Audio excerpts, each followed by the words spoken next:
Conversaciones pedagógicas. Hablamos de educación. Con Martín Varela.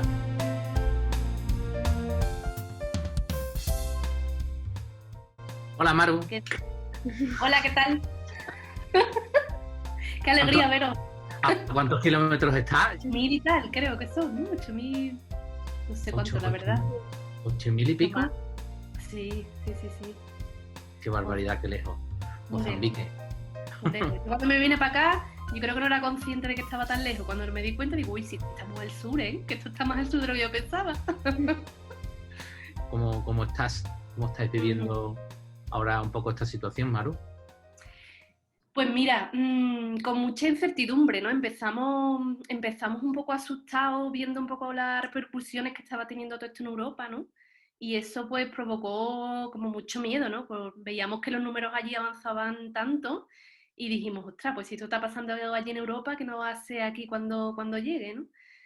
Y bueno, pues nos hizo, o sea, por un lado, yo creo que el que pasara todo esto allí antes hizo que nos preparáramos mucho mejor aquí, ¿no? Y que se pusieran en marcha muchos más mecanismos de prevención con mucha más antelación que si no hubiera pasado en Europa. Pero claro, los casos ahora mismo, vosotros ahora estáis en desescalada, pero nosotros ahora estamos en la fase de aceleración que llamamos, ¿no? En la fase de crecimiento, todavía no hemos llegado al pico y los números avanzando y con mucha incertidumbre. Y luego preocupadas por la población tan vulnerable que hay, que yo creo que es lo más preocupante, ¿no?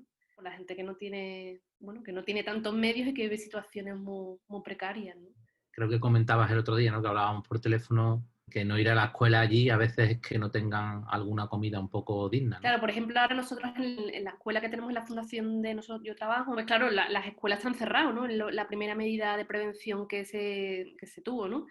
¿Qué pasa? Que para lo que tú decías, ¿no? que para muchos niños ir a la escuela es garantizar la comida del día. Y hay un alto porcentaje de niños, bueno, huérfanos, ¿no? Y en condiciones de vulnerabilidad muy altas, que bueno, que esos niños hay que acompañarlos, que lo teníamos de alguna manera seguidos por la escuela y que ahora hay como diciendo, bueno, ¿y esto ahora qué pasará con esta gente? Que hay que acompañarlos, que hay que seguirlos, que hay que buscarlos, porque bueno, porque uno se pregunta de qué comen y de qué viven. ¿Y qué te cuentan tus compañeros profes? ¿Están consiguiendo contactar con ellos? ¿Está siendo Pues fácil? mira, han generado un programa muy interesante, porque ellos lo que hacen que cada día pues salen, o sea, cada día los profesores salen a buscar a sus niños, ¿no? Entonces ellos han elaborado una ficha, allí no lo hacen como vosotros ahí en la plataforma ni nada de eso, sino que han elaborado una ficha que los propios profesores, son fichas semanales, hacen un trabajo semanal, van a buscar a los niños, le explican esas fichas y las recogen cada semana y les entregan fichas nuevas.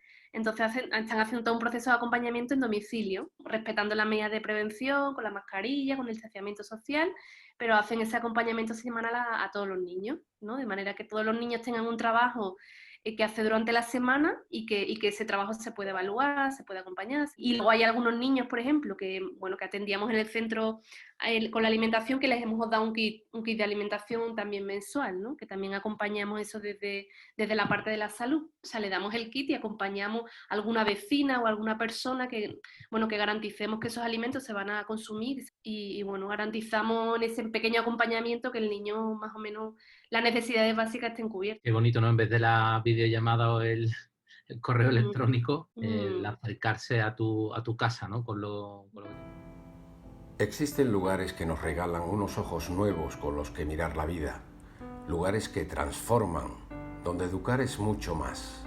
Mozambique es uno de ellos.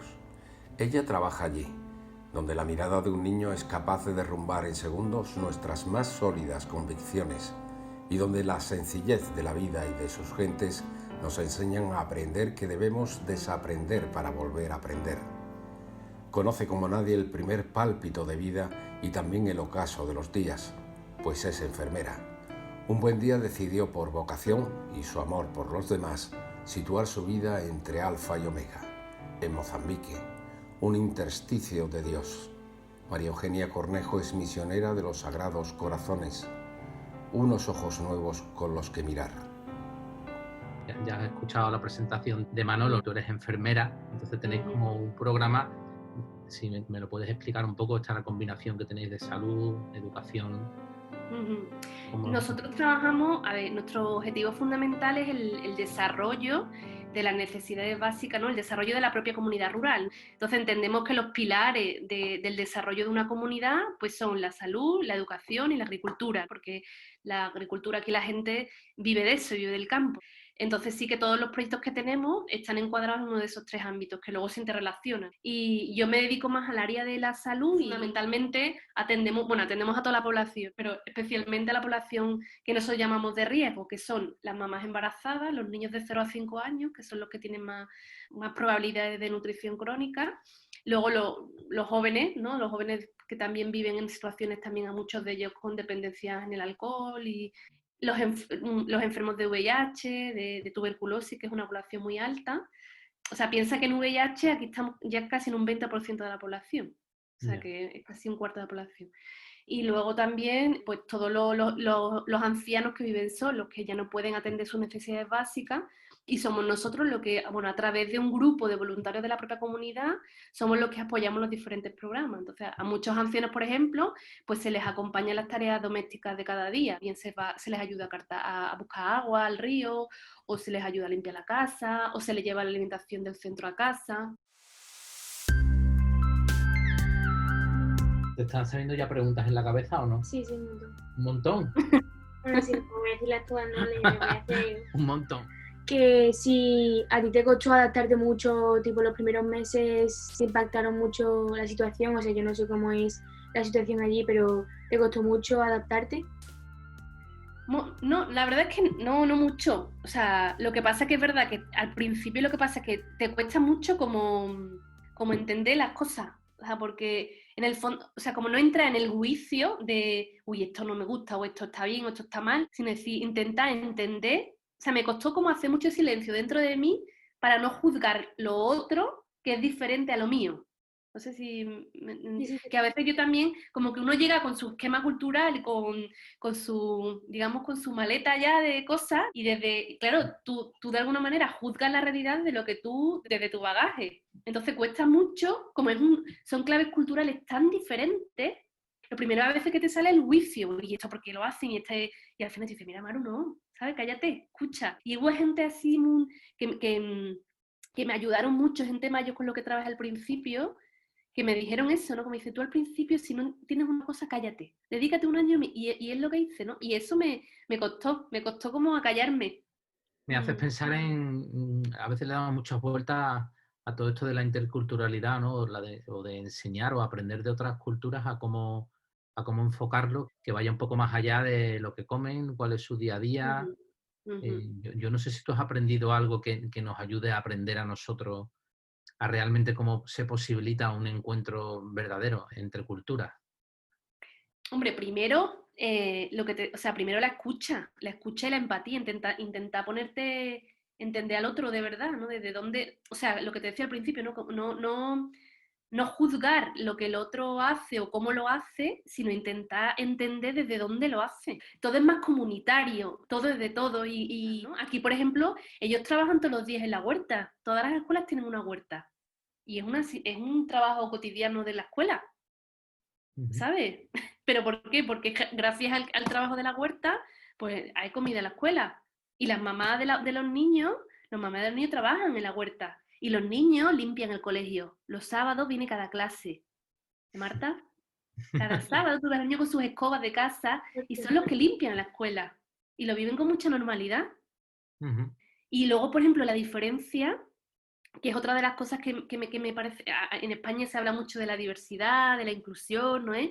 Aquí el diferente está muy incluido de una manera muy normal.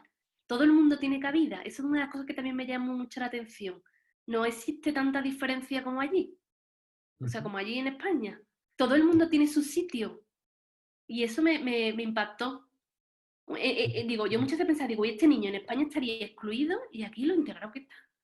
Me impactó muchísimo eso. Yo no sé si sabes que está un poco ahora en boga en los sistemas educativos. Hay una cierta tendencia, incluso a nivel evaluativo. PISA trata de evaluar la competencia global, que tiene que ver con que nos preocupen los problemas que deberían preocuparnos a todos, como un mundo más entrelazado, más ético, más de interculturalidad, más de cuestiones un poco más de fondo. yo no sé el hecho de haber estado aquí tan metida y ahora allí, esa lectura que entiendes que hacemos desde aquí es correcta, ¿no? Debemos aprender más también de cómo estáis ahí para saber orientar qué debemos hacer en estas cuestiones un poco educativas de fondo. Uh-huh. O sea, a mí me parece que es súper necesario, ¿no? Y que yo cuando empecé a escuchar este tema dije, ostras, como que bien que se piense como el mundo, como en algo mucho más amplio que mi propia realidad más cercana. Y desde la perspectiva ahora desde aquí, o sea, yo me doy cuenta y a medida que vivo más tiempo aquí y cuando vuelvo, me doy cuenta sobre todo cuando vuelvo a España, ¿no? El desconocimiento tan grande que hay de los países en desarrollo. Que tenemos un estereotipo de lo que son los países, pues África o Asia, o algunos países de Asia, que tenemos ya este imaginario ya creado, que nos situamos desde nosotros, ¿no? Europa desde el primer mundo, desde la superioridad y los otros países desde abajo. Y justamente cuando vives aquí, o sea, lo que yo siento que es verdad que es necesario es como una mirada en horizontal. Yo no vengo aquí a ayudar, es que o sea, yo comparto mi vida en la Fundación de Trabajo con gente local, con gente mozambiqueña y donde aprendo con mis compañeros. No estoy yo aquí para enseñarle a nadie nada, sino que yo te entrego y comparto lo que soy y ellos comparten lo que tienen. Y yo creo que esa visión yo siento que falta, ¿no? Mira, te voy a contar una cosa que me pasó hace poco tiempo, en el verano, ¿vale? Porque me parece que ilustra mucho esta pregunta que me hace Martín. Vinieron unos voluntarios italianos, ¿no? Y venían a hacer un trabajo de campo con niños, ¿no? Pues de entretener a los niños y tal, de hacer juegos de calle, ¿no? Y entonces, bueno, fuimos a una de las aldeas a hacer juegos de calle y claro, tú aquí preparas unos juegos de calle y aparecen 500 niños. No es que aparezcan 100 niños, aparecen 500, ¿vale? ¿Qué pasa? Que se vieron desbordados y ahora qué hacemos y no lo sabemos, claro, y ahora no hablamos la lengua local y ahora que... Entonces, claro, me llamaron a mí diciendo, bueno, Mario, y tú puedes llamar a tus jóvenes de allí, porque yo trabajo con jóvenes en este proyecto de salud comunitaria, tengo muchos jóvenes con los que trabajo, en los equipos de salud hay mucha gente joven. Entonces, claro, yo tuve que llamar a mis jóvenes locales para echarles una mano a ellos, ¿no? Y yendo para la aldea, cuando íbamos a echar una mano, pues me dice uno de los jóvenes... bueno, preguntándome, ¿no? Si por la realidad de Europa y tal, y llega un momento que para la conversación y me dice, oye, Maru, ¿tú crees que si nosotros fuéramos allá a Europa, ellos pensarían que nosotros tenemos algo que enseñarles? Y claro, yo me quedé como diciendo, como ellos propios, ¿no? Los de aquí muchas veces se sitúan, cuando viene la gente aquí, como que ellos siempre son los que tienen que recibir, ¿no? Cuando son, digo, realmente si un africano fuera allí como voluntario allí, ¿cómo nos vivirían, no? Me preguntaba él. Y digo, Ricardo, pues no lo sé, ¿sabes? Y me quedé, digo, pues no lo sé, ¿sabes? Como diciendo, claro, o sea, digo, es verdad, ¿no? O sea, nosotros estamos acostumbrados que somos nosotros los que venimos a estos países, ¿no? A echar una mano, a ayudar, pero no venimos en la clave de yo voy a aprender de esta gente. Y tienen muchísimo que ofrecernos. Y luego el problema es que esa mentalidad es la que muchas veces generamos en ellos. Ya. Yo no soy capaz de, ¿no? Yo no tengo capacidad para generar esto nuevo, allí lo hacen mejor, allí, no. O sea, que yo creo que hace falta un cambio como de mentalidad. Muchas veces, pues tú vienes hablando de los pobres, ¿no? Los alumnos te preguntan, digo, no, yo no vengo a hablarte de los pobres. Digo, yo te vengo de hablar de la gente con la que convivo, ¿no? Con la que comparto la vida. El concepto de pobreza, yo les digo a ellos, digo, no, ellos no tienen ciertas cosas, pero no son pobres, tú no tienes otras, ¿no? Ya. Porque ellos son los pobres, no son los ricos, ¿no? O sea, el propio lenguaje, claro que a mí me ha cambiado por completo.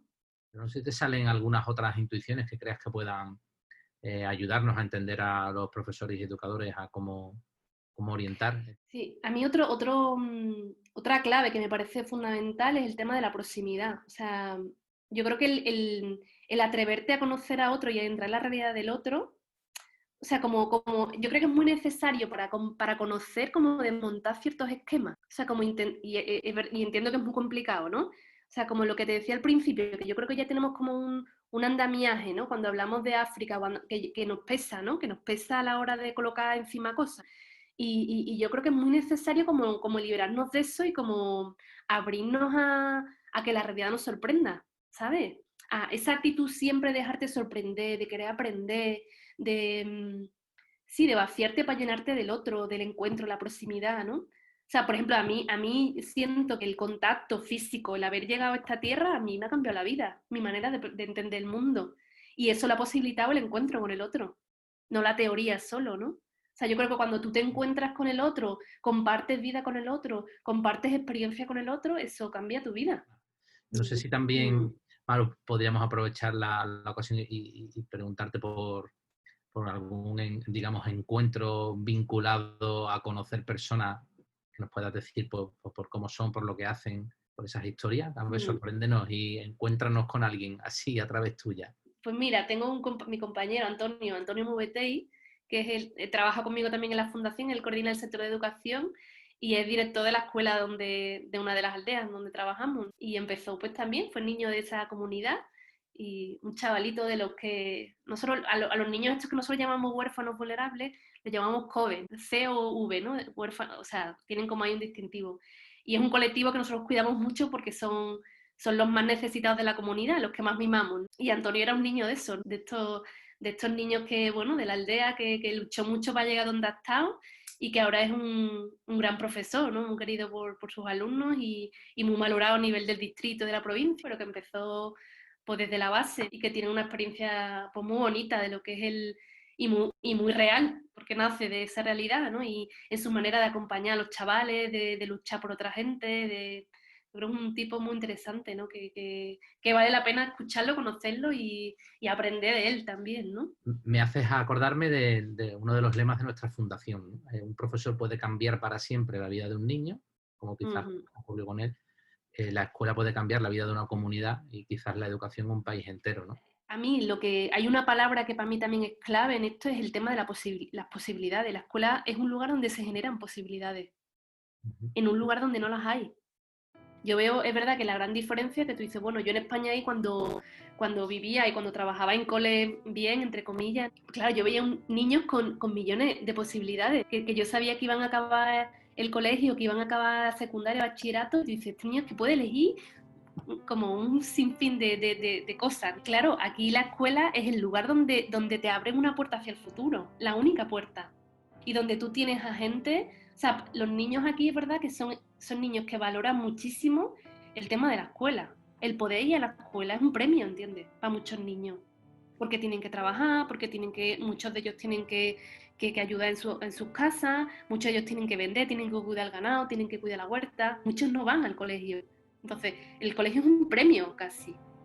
Entonces, ¿qué ocurre? Que para los niños, los profesores, que son aquellas personas que les abren la puerta hacia el futuro, claro que son referentes de cuidado, son referentes de un mundo nuevo, son referentes de vida y de futuro. Para mí esa es la gran diferencia aquí.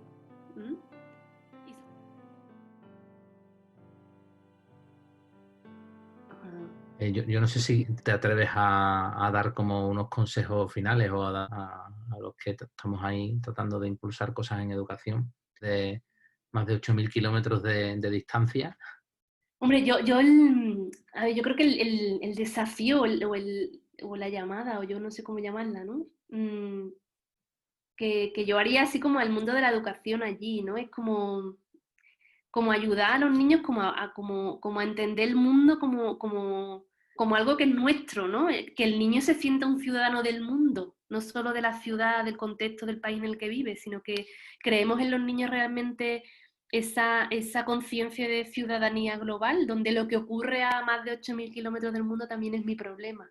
En la medida en que sintamos que mientras hay gente que no es feliz, yo no puedo ser totalmente feliz, hasta que eso no lo hagamos nuestro, nada va a cambiar. O sea, yo cambio las cosas cuando siento que eso me afecta. Cuando yo veo a mi hermano que le duele un brazo, me paro a cuidarlo, pero si no siento al otro como mi hermano, entonces yo creo que un gran desafío es como sentir al otro, que ojalá que creemos esa sensibilidad en nuestros niños de que entiendan que lo que pasa allí lejos también es mi problema. Muchas veces como que anhelo, ¿no? Digo, ojalá estos niños, tú ves niños con mogollón de capacidades, ¿no? Que tú dices, ostras, ojalá estos niños tuvieran la posibilidad de desarrollar todo esto. O sea, si tú tienes la posibilidad, tienes la oportunidad, tienes una responsabilidad de aprovecharla por otro.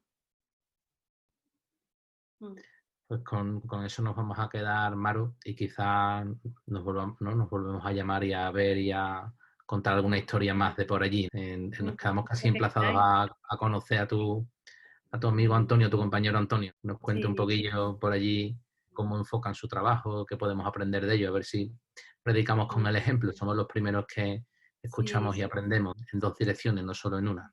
Sí, eso sería muy bonito. Porque en la medida en que uno conoce también, te une a eso y lo quieres más y lo entiendes mejor también, ¿no?